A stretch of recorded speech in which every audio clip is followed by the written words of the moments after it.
الله الرحمن الرحيم. السلام عليكم ورحمة الله تعالى وبركاته. kulanti wacan oo wanaagsan daawadayaal halkaad naga daawanaysaan waa Soomaali Banaadir TV. qodobada wararka aad ku daawan doontaan waxaa ka mid noqonaya Jubbaland oo soo bandhigtay dowladda ciidanka dowladda oo qabtay nin gacan ku dhigla Cabdirashiid Jaran oo beeniyay inuu ku sugan yahay magaalada Mandheera. madaxweynaha galmudug oo la kulmay odayaasha dhaqanka galmudug waxaa kaloo aad ku daawan doontaan khudbadda madaxweyne farmaajo ee shir madaxeedka Afrika. waxaa kaloo aad ku daawan doontaan inta uu socdo barnaamijkeena Masar oo la dhaxaadinaysa Xamaas iyo Israa'iil. qodobadaas iyo kuwa kale ayaad ku daawan doontaan inta uu socdo barnaamijka. haddii ay tahay markii ugu horeysay fadlan subscribe si aad u hesho wararka aan halkaan soo dhigno. waa hagaag intaasna waxay ahaayeen qodobada warka ugu dardaranaa imankana kusoo dhawaada isagii fursan. sidaad warka ku maqlayseen, Jubbaland oo soo bandhigtay dowladda ciidan. dowlad goboleedka Jubbaland ayaa waxa ay degmada Dhobley ee gobolka Jubbada Hoose ku soo bandhigeen ciidamo fara badan oo ka tirsan maamulkaasi, kuwaasi oo maalmahan howlgallo kala duwan ka waday tuulooyin hoostaga Dhobley. ciidamada ayaa isugu jira ciidanka booliiska, ciidanka nabad sugidda iyo ciidanka daraawiishta Jubbaland. waxa ayna saraakiisha hogaaminaysa ay sheegeen in ay u diyaarsan yihiin la dagaalanka al-shabaab iyo cid kasta oo cadow ku ah maamulka Jubbaland, si ay hadalka u dhigeen. taliyaha degmada Dhobley Gaashaanle Dhexe Haybe Axmed Cabdilaahi oo ciidamada kula hadlay duleedka Dhobley ayaa u sheegay inay u diyaar garoobaan dagaal ka dhan ah al-shabaab iyo xoreynta deegaano ka maqan gacanta maamulka Jubbaland. dowladtuska ciidamada ka tirsan Jubbaland ay ku soo bandhigeen degmada Dhobley ayaa waxa ay ku soo aadaysaa xilli xiisad u dhaxaysa ciidamada dowladda iyo kuwa Jubbaland ay ka taagan tahay degmada Balad Xaawo ee gobolkaasi Gado. dhinaca kale, ciidanka dowladda oo qabtay nin dilay wiil 4 sano jir ahaa. ciidamo ka tirsan booliiska Soomaaliya ayaa waxa ay howlgallo kala duwan oo amniga lagu xaqiijinayo ay ka sameeyeen xaafado ka tirsan degmada Dharkiile ee gobolka Banaadir, iyaga oo gacanta ku dhigay dad lala xiriirinayo inay sameeyeen falal amni darro ah. dadka la qabtay oo gaaraya 5 ruux ayaa ku eedeysan in qaar ka mid ah shacabka degmada Dharkiile ee xilliyada qaar dhici jireen, waxaana halkaasi u yimid kadib cabasho ay dadka shacabka ay u gudbiyeen mas'uuliyiinta maamulkaasi. saraakiil ka tirsan booliiska ayaa warbaahinta waxa ay u sheegeen in 5 ruux la qabtay oo ku jiro nin maalmo ka hor mid ka mid ah xaafadaha degmada Dharkiile ku dilay wiil 4 sano jir ah, balse uu goobta ka baxsaday. saraakiisha waxa ay sheegeen in ragga la qabtay ay ku xiran yihiin saldhigga galbeed ee degmada Dharkiile, isla markaasna ay u gudbin doonaan hay'adda garsoorka si loo maxkamadeeyo. si kastaba, howlgalkaani ee ciidamada ka tirsan booliiska Soomaaliya ay ka sameeyeen xaafado ka tirsan degmadaasi Dharkiile ayaa waxa ay ku soo aadaysaa xilli maalmihii la soo dhaafay sida la sheegay ay jiraan kooxo burcad ah oo dadka dhac u geysanayay. waa hagaag daawadayaal, weli waxaanu badhanka kaga jirnaa barnaamijka Soomaali Banaadir TV.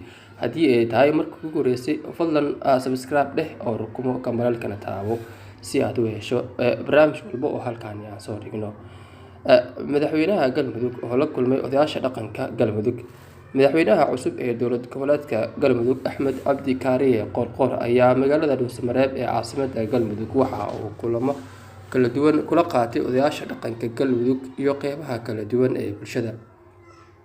kulanka ayaa waxaa diiradda lagu saaray sidii odayaasha dhaqanka iyo bulshada ula shaqeyn lahaayeen maamulka cusub ee galmudug loona bilaabi lahaa dib u heshiisiin. waxaan maanta kulan wadatashi ah la qaatay odayaasha dhaqanka deegaanada galmudug iyo bulshada qeybaheeda kala duwan. waxa ay muujiyeen garab istaag maamulka cusub ee galmudug si loo gaaro horumar iyo midnimo loo dhan yahay, ayuu yiri madaxweyne Qoorqoor. madaxweynaha cusub ee dowlad goboleedka galmudug Axmed Cabdi Kaariye Qoorqoor ayaa horey ula kulmay dhalinyarada galmudug, saraakiisha ciidamada AMISOM iyo qaar ka mid ah bulshada deegaanada galmudug. dhinaca kale, khudbadda madaxweynaha farmaajo ee shir madaxeedka Afrika. madaxweynaha Jamhuuriyadda Federaalka Soomaaliya Mudane Maxamed Cabdilaahi Farmaajo oo khudbad ka jeediyay meertada 33aad ee shir madaxeedka Midowga Afrika ayaa soo bandhigay guulaha uu gaaray dalka iyo fursadaha u baahan in si wadajir ah looga faa'iideysto qaaradda ahaan. madaxweyne maxamed cabdilaahi farmaajo ayaa xusay dadaalada dowladda federaalka Soomaaliya iyo kula dagaalamayso kooxaha ka soo horjeeda dowladda arrinkaasi oo horseeda xasilinta dalka iyo soo celinta maqaamka aan ku lahayn Afrika. Soomaaliya waxa ay noqon kartaa xarun dhaqaale oo xooggan oo door muhiim ah ka qaadanaysa horumarka qaaradda marka la fiiriyo kheyraadkeeda, goobta istiraatiijiyadda ee ku taalo, iyo dadkeeda hal-abuurka ganacsi leh. Madaxweynaha ayaa sheegay in Soomaaliya ay kooxaha ka soo horjeeda uga adkaan karto in la qaado cunaqabateynta hubka ee saaran si ciidamadeenu ay u helaan hub casri ah oo ay dagaalkan ku soo afjaraan. Cunaqabateynta hubka ee Qaramada Midoobay ee Soomaaliya waxa ay xadidaysaa awooddii aan ku heli lahayn hubka lagama maarmaanka u ah in laga adkaado argagixisada, kuwaas oo qaraxyo guryaha lagu sameeyo, la beegsada muwaadiniinta aan waxba galabsan, iyo ganacsiyada gaarka loo leeyahay. Sidoo kale madaxweynaha ayaa yidhi Soomaaliya waxaa ka go'an inay si buuxda mas'uuliyadda amnigeeda ula wareegto AMISOM, taasina waxa ay u baahanaysaa ciidan qaran oo si fiican u qalabeysan si looga jawaabo halista imaan karta. Ugu dambeyntii, madaxweynaha jamhuuriyadda ayaa dul istaagay muhiimadda midnimada iyo wadajirka dalalka Afrika ay u leedahay xaqiijinta higsiyada cusub qaaradda ee ooman ee horumarka leh, kobaca dhaqaalaha iyo nolosha wanaagsan ay mudan yihiin. Geesta kale, Cabdirashiid Janan oo beeniyay inuu ku sugan yahay magaalada Mandheera. Wasiirka Amniga Jubbaland Cabdirashiid Xasan Cabdinuur Janan ayaa sheegay inuusan ku sugnayn magaalada Mandheera balse uu joogo magaalada Beled Xaawo ee gobolka Gedo. Hadalkiisii ayaa yimid kadib markii siyaasiyiinta iyo mas'uuliyiinta kale ee gobolka Mandheera ay ugu baaqeen dowladda Kenya inay hubka ka dhigto ama waddanka ka saarto Cabdirashiid Janan. Cabdirashiid Janan ayaa sidoo kale sheegay inaysan wax dhibaato ah ku jirin inuu tago dalka, sida uu hadalka u dhigay. Sidoo kale waxa uu hadalkiisa intaasi ku daray in maamulka Jubbaland uu diyaar u yahay in xasilloonidii iyo kala dambeyntii uu ku soo celiyo degmooyinka ka tirsan gobolka Gedo oo ay dhowaan ciidamo fara badan geystay dowladda Soomaaliya. Waa hagaag daawadayaal, waxaan isla soo gaarnay dhammaadka barnaamijka Somali Banaadir TV.